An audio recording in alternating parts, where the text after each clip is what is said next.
Agora convidamos o senhor Marcelo Fernandes, diretor regional de operações América Latina da empresa TomTom, soluções de serviço de tráfego em tempo real, live traffic. Por favor.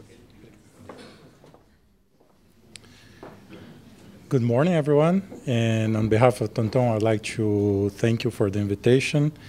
And I will excuse myself and move into Portuguese, so you can have your heads on, please. Bem, eu vou falar um pouquinho antes e explicar o que é a TomTom, para aqueles que não conhecem, eu não tenho uma referência. A TomTom é uma empresa holandesa, está com a sua sede em Amsterdã, é uma empresa de 3.500 funcionários. A gente tem uma larga presença ao redor do mundo, inclusive aqui no Brasil, onde a gente já tem um escritório há 3 anos. E, entre outras coisas, a TomTom, ela já, pelo menos na Europa e nos Estados Unidos, ela construiu o seu nome, a sua marca, através dos dispositivos de navegação. Então, a TomTom, na verdade, ela é inventora dessa solução, isso há 20 anos atrás, onde eles gostariam, os fundadores da TomTom, de ter uma solução que permitisse você ter navegação no seu carro, que fosse simples e fácil de operar. Então, a TomTom, ela inventou esse mercado e ela vem crescendo e se especializando em uma série de outras áreas. Então, esse daí é o nosso lado mais voltado para o consumo.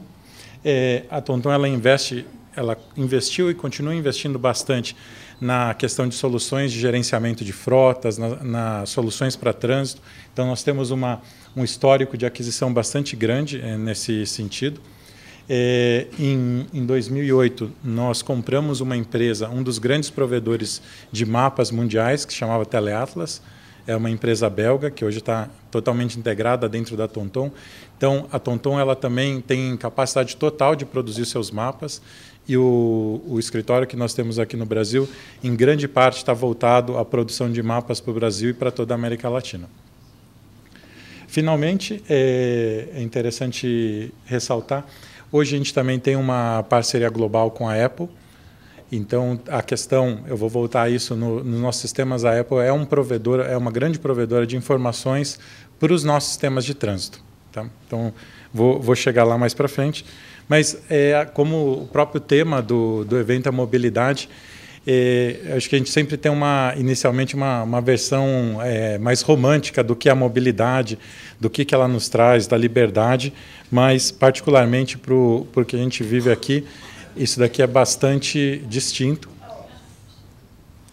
Infelizmente, isso daqui não é um dia especial, né? É um dia normal dentro da cidade. E, assim como teve algumas apresentações que tocaram nesse ponto, a gente começou a conduzir alguns estudos. Já adianto que o Estudo Brasil a gente ainda está formalizando os números, mas os números que a gente chegou já são bastante em linha. Quanto você consegue quantificar, o que é possível quantificar de perdas relacionadas a acidente, à segurança em trânsito, toda a questão das horas perdidas em congestionamento, horas improdutivas, e toda a questão de meio ambiente, toda a questão de emissão de gases relacionados à questão de trânsito específica. Um estudo que nós temos da própria Holanda, esse já é um estudo nem tão atual, um estudo de 2009, indica que esse número está entre 3% a 5% do PIB do país. Então, você imagina o PIB da Holanda, que está acima do Brasil, 3% a 5% é um número extremamente significativo. A gente também tem uma outra experiência, que é com a África do Sul, que é um outro país também onde a gente conduziu esse estudo. E na África do Sul, esse número também está acima de 3%, mas beirando 4%. Então, mesmo que o PIB da África do Sul menor, é um percentual, então ainda é bastante significativo. E, recentemente, até por um projeto que a TomTom está participando, a gente aferiu esses números para o Quênia, né, na cidade de Nairobi, e também chegamos à mesma conclusão. Esse número gira essas ineficiências, seja por acidente, por emissões ou por horas improdutivas, isso gira em torno de 3% do PIB. A gente está conduzindo o mesmo estudo aqui no Brasil, então levantamento de fontes e informações não é dos mais fáceis, ainda mais se a gente está falando na extensão que o Brasil tem, mas os números preliminares apontam que deve ficar em torno de 3% também. Então, para o tamanho do Brasil, qualquer percentual do PIB perdido, que é o caso aqui, na verdade, desperdiçado, é uma coisa extremamente significativa. O que a TomTom ela oferece para remediar isso? Então, uma das missões da TomTom é até a gente chama isso de um manifesto, é prover soluções que estejam ligadas à mobilidade, onde a gente consiga, pelo menos, reduzir tempos de jornada com informações de trânsito e melhores roteamentos em pelo menos 15%. E reduzir consumos e emissão de CO2 e, de uma maneira geral, faz parte desse manifesto também, melhorar os tempos de percurso do país inteiro em 5%. Nós já estamos com sistemas semelhantes rodando ao redor do mundo por volta de 7 anos. Já estamos em 37 países distintos, todos europeus, com certeza, uma parte da África, Ásia, Estados Unidos, e isso daí a gente tem verificado, a gente consegue medir, porque são dados estatísticos, a gente vai chegar lá daqui a pouco, que a gente alcança esses números. Então, o que na verdade, o que é essa solução, ou como esse sistema funciona? Então, a gente tem uma série de fontes de dados, né? Então, os nossos próprios, a gente chama de PNDs, né? Mas aqui no Brasil é o popular GPS. O próprio GPS dos carros, eles nos fornecem informação. GPS que já vem embarcado, então soluções onde esse produto já vem da própria montadora, ou até empresas ou frotas que usam soluções e que também nós temos parcerias e contratos, e até smartphones. Então, assim como foi na apresentação passada, que é muito importante sempre lembrar, todas as informações que nós coletamos, ou todas as informações que chegam até nós, elas são feitas de maneira anônima. A gente não tem, obviamente, nenhuma capacidade de rastrear ninguém. Até nós somos regidos pelas mesmas auditorias, as mesmas regras voltadas para o mercado de privacidade de dados na Europa. A partir dos nossos próprios apps, né, no próprio aplicativo da TomTom, parceria com a Apple, ou até é um cenário que a gente vem executando cada vez menos, até parcerias com operadoras.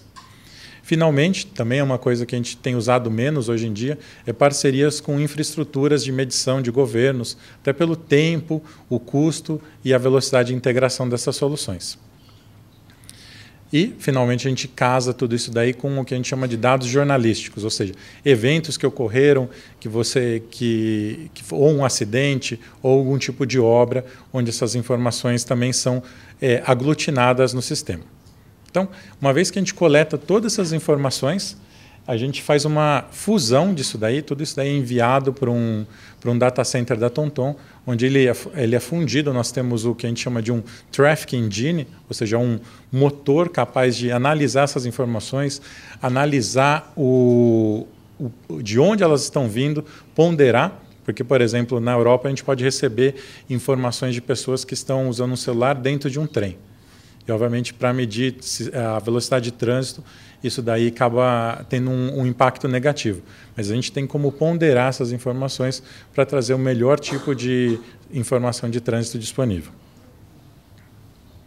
Então, uma ideia do nosso centro de monitoramento e controle. E a gente consegue, como essas medições elas são feitas praticamente em tempo real, a gente consegue detectar coisas como, por exemplo, trechos de rodovias ou pedaços de rua onde você não tem qualquer tipo de trânsito. Ou seja, aquilo está acontecendo alguma coisa, ou tem uma obra, ou está bloqueado, e essa informação é realimentada para o sistema. Então, posteriormente, a outra pessoa que for roteirizar ou for deslocar com um navegador da TomTom, o navegador não vai considerar essa informação para fazer a roteirização.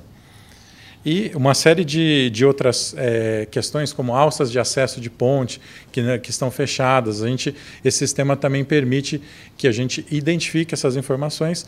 Obviamente, assim como é para a TomTom, a gente tem uma grande parceria com diversos governos fora do Brasil. Ainda estamos trabalhando aqui no Brasil para isso, mas essas informações também são disponibilizadas para os nossos clientes, sejam eles governamentais ou não.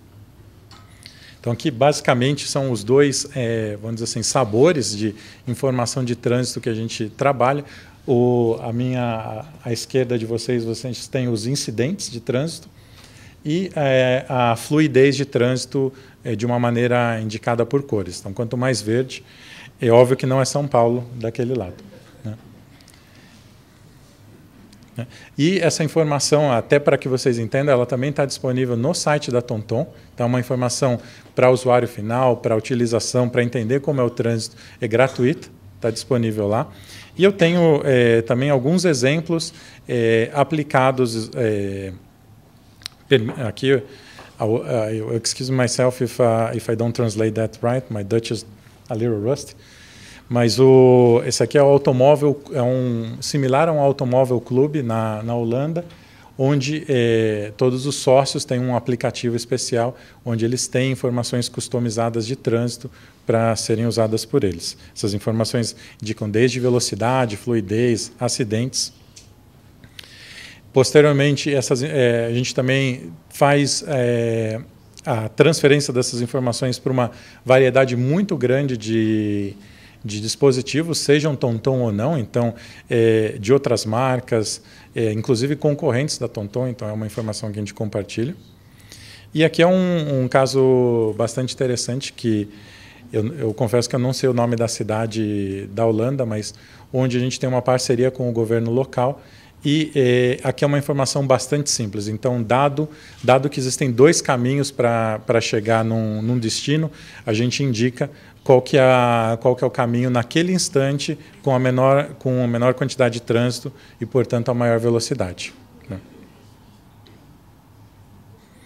Além da questão de tempo real, que são informações que são geradas e consumidas no mesmo tempo, nós também fazemos a coleta dessas informações para análises históricas. Então, nós temos uma base hoje, na verdade, bem superior a 9 trilhões de medidas de GPS. O que vocês estão vendo na tela não é um mapa, mas assim são localizações de GPS e a gente consegue reconstruir um mapa a partir dessa localização. Você pode ver que, particularmente no caso do Brasil, da América do Sul, a gente reconstrói o mapa inteirinho, única e exclusivamente baseado nesses pontos de GPS. E você também, ele é um mapa de cores, então você vê uma concentração na Europa e nos Estados Unidos extremamente alta dessas informações. E o que nós usamos, ou o que nós fazemos com ela? Que é um detalhe das informações de São Paulo, então você vê a grande área metropolitana de São Paulo, pouco mais acima o Rio de Janeiro, Curitiba, e a gente tem no Brasil, a gente recolhe aproximadamente 100 milhões de traços, né, de pontos de GPS diariamente. O que nós fazemos com isso daí? Então, a gente tem informações em tempo real, essas informações são históricas. Com essas informações, a gente tem um intervalo de coleta de a cada 5 minutos, 3 anos para trás. Então, eu tenho uma base de dados considerável e a gente consegue, através dessa informação, inferir dados onde, por exemplo, você chega à conclusão que nem sempre o caminho mais curto é o caminho mais rápido. Então, aqui é um exemplo onde você tem, tradicionalmente, você escolheria o caminho mais curto para chegar, mas você tem semáforos em cima desse caminho e pode ter até uma escola. Então, a gente sabendo de maneira histórica o que acontece ali, essa informação é levada em conta na previsão de rotas. Mas o que mais a gente pode fazer? Isso é particularmente interessante para estudos viários, para estudos de governo. Então, na verdade, a gente coloca esse banco de dados de 9 trilhões de medições à disposição de qualquer empresa. e você pode especificar tudo basicamente via web, desde períodos do dia, então você quer analisar um período específico ou um horário específico dentro do dia e por quanto tempo. Então você consegue realizar, que eu vou dar um exemplo, um levantamento onde você vê, por exemplo, no gráfico que esse gráfico colorido tem um determinado evento a 10 mil metros do ponto de início, onde a velocidade cai absurdamente. Então, pode ser ou um ponto de congestionamento, ou pode ser uma medida que precisa ser implementada, ou uma obra que está acontecendo ali. E a gente consegue até com isso chegar ao ponto de analisar o retorno sobre investimento de obras viárias. A gente pode pegar uma série histórica, um ponto anterior, um ponto depois, fazer a medição de tempo e depois fazer essa medição posteriormente e comparar se houve realmente uma melhoria do tempo de trânsito na introdução daquela obra. Um subproduto disso daí, também a gente passou, isso daí a primeira vez que o Brasil é incluído nesse relatório, a gente passou a divulgar um relatório de congestionamento. Então, nessa primeira leva do relatório, nessa primeira versão, foi incluído só São Paulo e Rio de Janeiro. Na segunda versão, que a gente vai publicar em breve, a gente tem mais uma quantidade de cidades brasileiras a serem incluídas, mas basicamente a gente mede qual é o percentual de trânsito de uma cidade.